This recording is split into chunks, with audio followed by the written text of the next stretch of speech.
Hello and welcome to this dBSea tutorial. I'm Martin from dBSea, and today I'm going to show you how to set up a moving source in dBSea.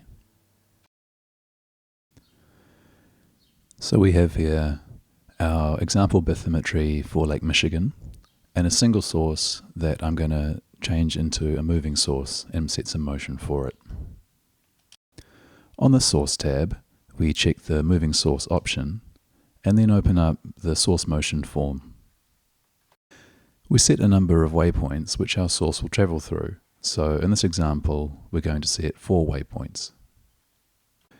Now if we know exactly the x and y coordinates of those waypoints, we can enter that info directly into these boxes here. Otherwise, we can click and drag on screen. So now we've got our 4 waypoints set by clicking and dragging.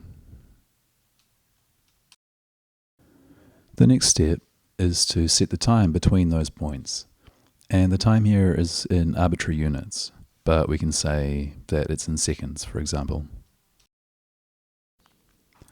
And we can put in some fairly arbitrary numbers here for this example.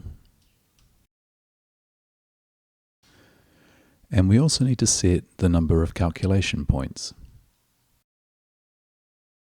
So we're going to set dBSea to solve for each of these points between our waypoints. And on a real run, we might set a fairly large number of intermediate points.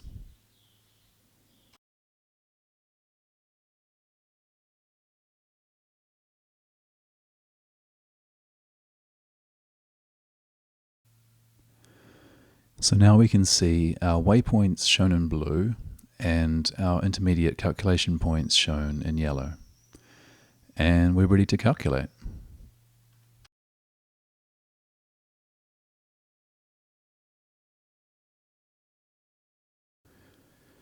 Now here you can see our overall output.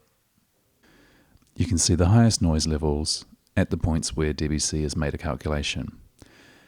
Now, if we increase the number of calculation points, we're going to smooth out those effects. Now, one other thing that's worth mentioning, what we're using here is version 1.2 of dBSea.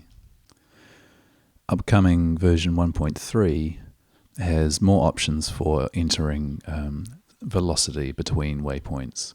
So, for example, you'll be able to enter meters per second, kilometers per hour, knots, or other measures, rather than just entering a time between waypoints.